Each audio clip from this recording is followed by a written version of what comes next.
الله الرحمن الرحيم الحمد لله رب العالمين والصلاة والسلام على أشرف الأنبياء والمرسلين وعلى آله وأصحابه أجمعين ومن تبعهم بإحسان إلى يوم الدين أما بعد.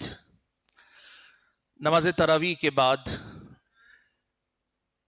توحید و شرک کا جو سلسلہ چل رہا ہے اس میں پچھلے کئی دن سے ہم اور آپ شرک کی مختلف صورتیں پڑھتے اور سنتے آ رہے ہیں. کل میں نے آپ کے سامنے یہ بات رکھی تھی کہ شرک کے جو مظاہر یا شرک کی جو صورتیں امت میں پائی جاتی ہیں ان میں سے بعض صورتیں پیارے نبی صلی اللہ علیہ وسلم سے جوڑی گئی ہیں. یعنی اللہ کے نبی صلی اللہ علیہ وسلم کو اللہ تبارک و تعالیٰ کے معاملات یا اللہ تبارک و تعالیٰ کی صفات میں سے کسی صفت کا حامل یا کوئی معاملہ اپنے ہاتھ میں رکھنے والا لوگ مانتے ہیں. آج ایسے ہی ایک مسئلے کا ذکر کروں گا جو حقیقت میں شریعت اسلامیہ کی نظر میں شرک کی ایک شکل ہے، لیکن لوگ یہ مانتے ہیں کہ نبی علیہ الصلوۃ والسلام کے بارے میں یہ عقیدہ نہ رکھنا کفر ہے. یعنی آپ یہ ایک ایسا مسئلہ ہے جو میں اب ذکر کر رہا ہوں، یہ عقیدہ رکھنا قرآن و سنت کی نظر میں، قرآن و سنت کی تعلیمات کی روشنی میں شرک ہے. اور جو لوگ یہ عقیدہ رکھتے ہیں وہ یہ مانتے ہیں کہ اگر کوئی اللہ کے نبی کے بارے میں یہ عقیدہ نہیں رکھتا تو وہ مسلمان نہیں ہے. اس کا مطلب یہ ہوا کہ یہ مسئلہ بہت ہی اہم ہے، بڑا متنازع ہے، لوگوں نے بنا لیا ہے، ورنہ قرآن و سنت میں مسئلہ بہت واضح ہے. آج وہ جو مسئلہ ہمارے سامنے ہے وہ یہ عقیدہ رکھنا کہ نبی علیہ الصلوۃ والسلام مختار کل ہیں. مختار کل کا مطلب یہ کہ ہر چیز کا اختیار رکھنے والے ہیں، ہر چیز پر آپ کا اختیار چلتا ہے. یہ جو عقیدہ رکھنے والے حضرات ہیں وہ یہ مانتے ہیں کہ اللہ تبارک و تعالیٰ نے آپ صلی اللہ علیہ وسلم کو اختیار دے دیا ہے. یعنی اللہ تعالیٰ نے کیا کیا ہے؟ اختیار دے دیا ہے. اب اللہ کے اختیار دینے کے بعد اب اللہ کے نبی صلی اللہ علیہ وسلم ہر چیز کا اختیار رکھتے ہیں، سب چیزوں کا اختیار رکھتے ہیں. جنت دینے کا اختیار رکھتے ہیں، جہنم دینے کا اختیار رکھتے ہیں، جس کو چاہے جنت میں بھیج دیں، جس کو چاہے جہنم میں بھیج دیں، دنیا میں جس کو چاہے جو دے دیں، جس کو چاہے محروم کر دیں. اللہ کے نبی سب کچھ دے سکتے ہیں، سب کچھ روک سکتے ہیں، مختار کل ہیں. یعنی ہر چیز کا اختیار اللہ کے نبی کے پاس ہے. یہ عقیدہ کتاب و سنت کی تعلیمات کی روشنی میں شرکیہ عقیدہ ہے. ہر چیز کا اختیار کس کے پاس ہے؟ اللہ ہی کے پاس. اور یہ اختیار اللہ تعالیٰ نے کسی کو نہیں عطا کیا. یہ اختیار اللہ تعالیٰ نے کسی کو نہیں عطا کیا. اب یہ جو مانتے ہیں وہ یہ مانے کہ نہیں وہ خود اختیار رکھتے ہیں، یا یہ مانے کہ اللہ نے اختیار دے دیا ہے اس کے بعد آپ اختیار رکھتے ہیں. دونوں باتیں قرآن و سنت کی تعلیمات کی روشنی میں غلط ہیں. اللہ کے نبی صلی اللہ علیہ وسلم کو مختار کل، ہر چیز کا اختیار رکھنے والی شخصیت ماننا، یہ اللہ تبارک و تعالیٰ کے اختیارات اللہ کے نبی صلی اللہ علیہ وسلم میں بھی ماننا ہے. اللہ تعالیٰ کا جو اختیار ہے اللہ کے ساتھ نبی علیہ الصلوۃ والسلام کو بھی صاحب اختیار ماننا، یہ شرک ہے. کیوں؟ آپ کو یاد ہے ہم نے جب اللہ کی ربوبیت کا تذکرہ کیا تھا، اللہ کی ربوبیت میں توحید کا مطلب یہ ہے اللہ ہی نے سب کو پیدا کیا ہے اور اللہ ہی سب کا مالک ہے. ہر چیز کا مالک اللہ تعالیٰ ہی ہے. اگر ایسا ہوتا کہ اللہ نے اپنی ملکیت کے ساتھ اللہ کے نبی کو بھی اختیار دیا ہے، اللہ کے نبی کو بھی کسی نفع و نقصان کا مالک بنایا ہے، قرآن میں اللہ تعالیٰ بتاتا نا وہ بات. لیکن اللہ نے کیا بات بیان فرمائی؟ سورہ مؤمنون کی آیت میں نے پڑھی تھی، آج پھر پڑھتا ہوں. اللہ نے فرمایا قل، اللہ کے نبی ان سے کہیے، ان سے پوچھئے، من بیدہ ملکوت کل شیء، کون ہے جس کے ہاتھ میں ہر چیز کی ملکیت ہے، ہر چیز کا اختیار ہے؟ وہ کون ہے؟ وَهُوَ يُجِيرُ وَلَا يُجَارُ عَلَيْهِ، کون ہے جو پناہ دیتا ہے اس کے مقابلے میں پناہ نہیں دی جا سکتی، وہ کون ہے؟ سیقولون للہ، اللہ کے نبی کو اللہ نے کہا جب آپ یہ پوچھیں گے نا، یہ جتنے مشرک ہیں سب کہیں گے اللہ ہی کو ان سب چیزوں کا اختیار حاصل ہے، اللہ ہی ان سب کا مالک ہے۔ قل فأنا تسحرون، آپ پوچھئے جب یہ حقیقت جانتے ہو مانتے ہو تو پھر کہاں سے تم پہ کسی کا جادو چل جاتا ہے؟ کیسے یہی باتیں دوسروں کے بارے میں ماننے لگتے ہو؟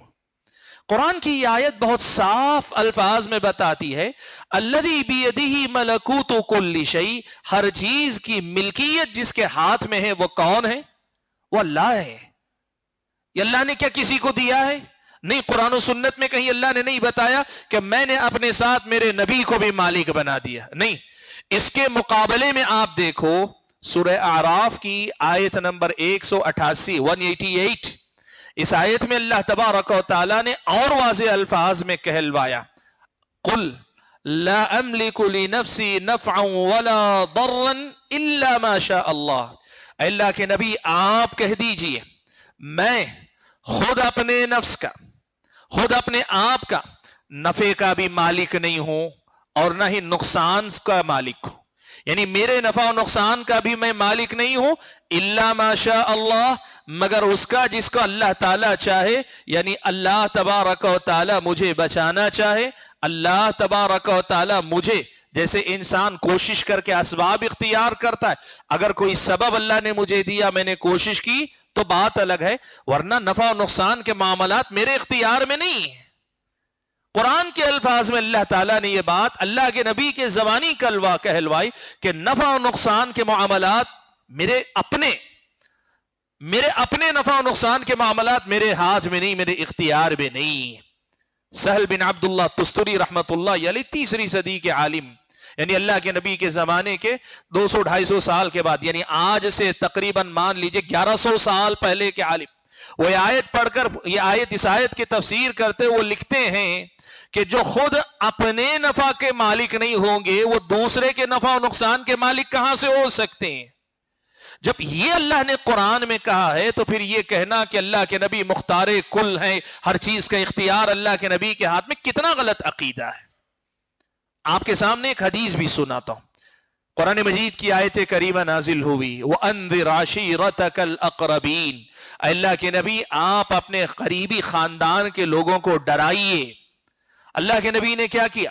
سارے خاندان والوں کو جمع کیا، اور جمع کر کے اللہ کے نبی نے نام لے کر کہا، سب سے پہلے خاندان کا کہا اے بنی عبد مناف، اے بنی عبد مناف تم اپنی فکر خود کر لو، انی لا اغنی عنکم من اللہ شیئا، میں اللہ تعالیٰ کے مقابلے میں کچھ کام نہیں آؤں گا تمہارے، میرے پاس جو کوئی اختیار اللہ نے نہیں دیا ہے۔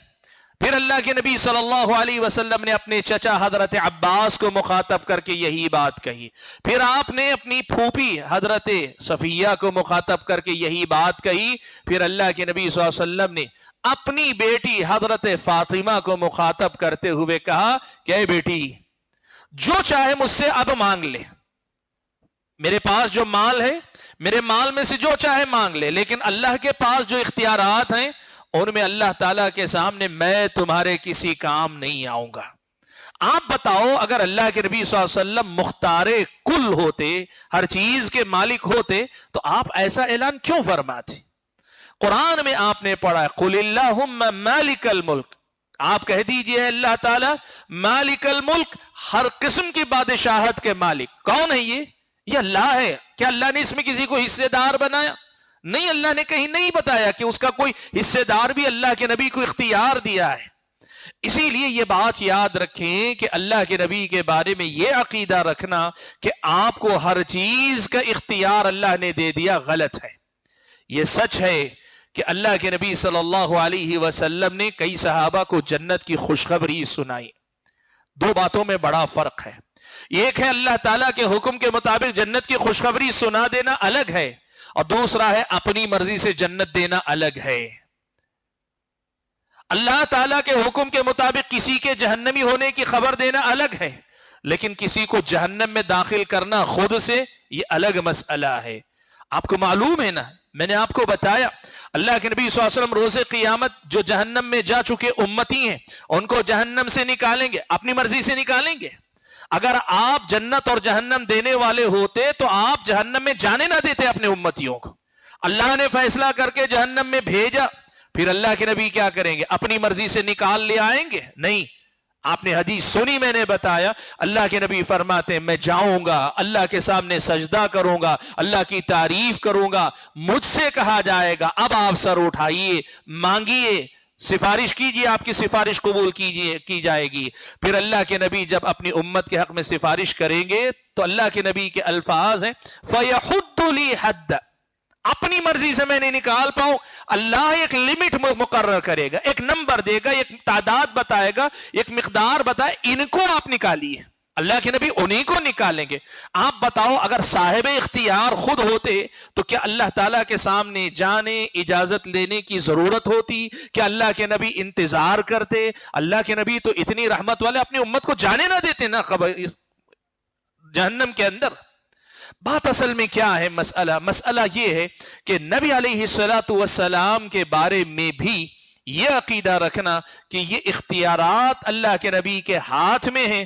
مختار کل ماننا یہ اللہ تعالیٰ کا حق غیر اللہ کو دینے والی بات ہے. یہ اللہ تعالیٰ کا حق ہے, مختار کل اللہ ہے, ہر چیز کا اختیار اللہ کے ہاتھ میں, اور اسے کسی غیر میں ماننا, وہ عظیم ہستی پیارے نبی صلی اللہ علیہ وسلم کی ہو, وہ انبیاء علیہ السلام کی ہو, وہ دیگر اولیاء و صالحین کی ہو, کسی اور کو ایسا صاحب اختیار ماننا یہ اللہ کا اختیار غیر اللہ کو دینے والی بات, یہ شرک ہے. اچھا بات آتی ہے جن لوگوں نے یہ کہا اللہ کے نبی مختار کل ہیں, ان کی بنیاد کیا, کس بنیاد پہ کہتے ہیں؟ ان کا مسئلہ یہ ہے کہ بعض احادیث اور بعض واقعات کا صحیح مطلب نہیں سمجھا, بعض احادیث کا بعض واقعات کا غلط مطلب انہوں نے سمجھا. میں بطور نمونہ وہ بھی آپ کے سامنے پیش کر دیتا ہوں تاکہ آپ دیکھیں کہ یہ دلائل کہاں ہیں اور وہ جو سمجھے وہ کہاں ہیں. مثال کے طور پر پیارے نبی صلی اللہ علیہ وسلم کی دو حدیثیں آپ کو سناتا ہوں. پہلی حدیث حضرت موسیٰ علیہ السلام کے بارے میں ہے کہ فرشتہ جب حضرت موسیٰ علیہ السلام کے پاس روح نکالنے کے لیے آیا نا, اور اللہ تعالیٰ نے یہ نظام انبیاء کی خصوصیات میں رکھا ہے کہ فرشتے آ کر انبیاء کو اطلاع دیتے ہیں آپ کی موت کا وقت آ گیا ہے. حضرت موسیٰ کو جب خبر دی تو حضرت موسیٰ نے ہاتھ سے مارا, ففقع عینہ, فرشتے کی آنکھ پھوڑ دی. فرشتہ گیا اللہ تعالیٰ کے پاس, صحیح حدیث ہے, حدیث صحیح ہے. فرشتہ اللہ تعالیٰ کے پاس گیا, جا کر کہا تیرے بندے نے جو ہے, میں نے جب خبر دی تو میرا یہ حال کیا. اللہ نے کہا ٹھیک ہے جاؤ, جا کے موسیٰ سے کہو اگر تمہیں اور دنیا میں رہنا ہے تو ایک کام کرو, ایک گائے کی پیٹھ پہ ہاتھ رکھو, تمہارے ہاتھ کے نیچے جتنے بال آئیں گے اس گائے کی اتنے سال مزید تمہاری عمر بڑھا دی جائے گی. فرشتہ آیا اور آ کر اس نے کیا کیا, آ کر اس نے حضرت موسیٰ سے یہی بات کہی. حضرت موسیٰ نے پوچھا اچھا اس کے بعد کیا ہوگا؟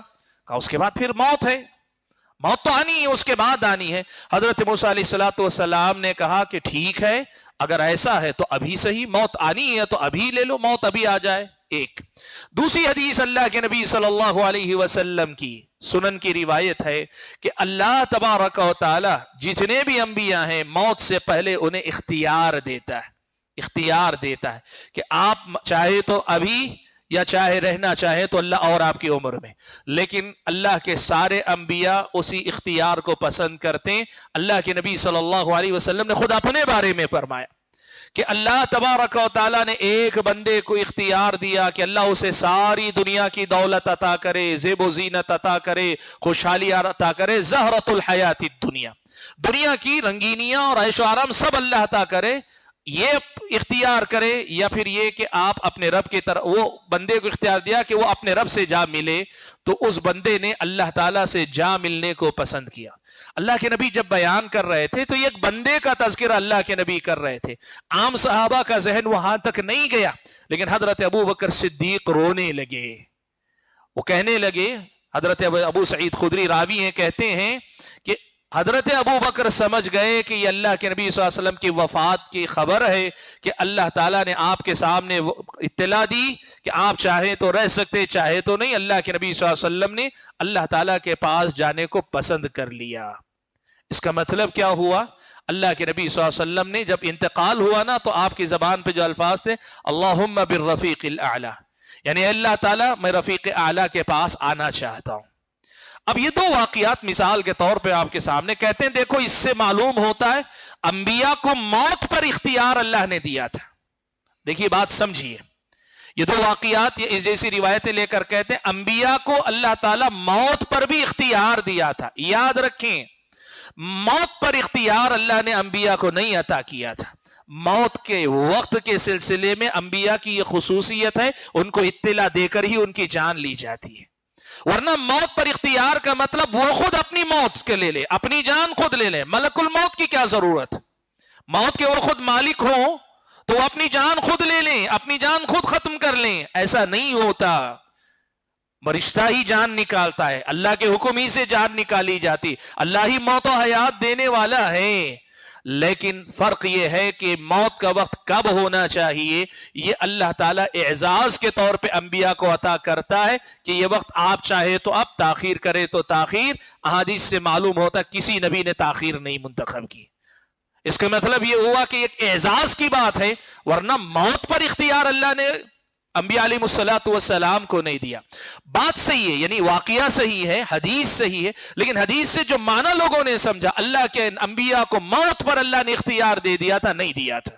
اختیار اللہ ہی کے ہاتھ میں، وہ فرشتہ جو جان نکالتا اس کے بھی اختیار میں نہیں، وہ اللہ تعالیٰ کے حکم سے وہ نکالتا ہے۔ موت و حیات اللہ کے ہاتھ میں، اسی لیے اللہ تعالیٰ نے بار بار قرآن میں کہا ہوا یحیی و یمیت، وہ زندہ کرتا ہے، وہ موت دیتا، اللہ نے اپنے بارے میں کہا۔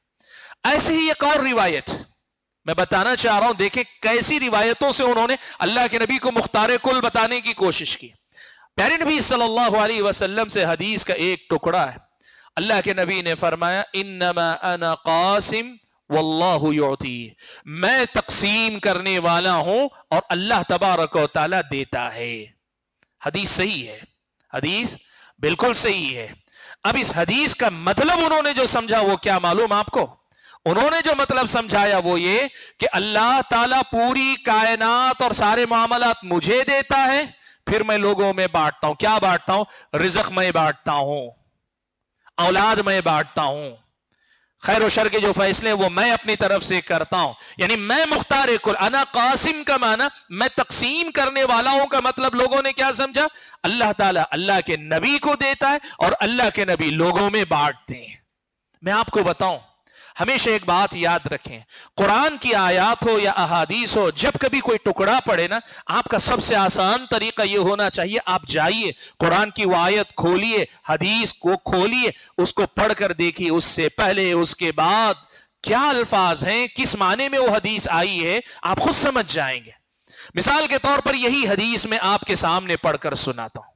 مسند احمد میں یہ روایت ان الفاظ کے ساتھ آئی ہے، ما اعطیکم ولا امنعکم، اللہ کے نبی صلی اللہ علیہ وسلم کہتے ہیں نہ تو میں اپنی مرضی سے تمہیں دیتا ہوں، نہ میں اپنی مرضی سے روکتا ہوں۔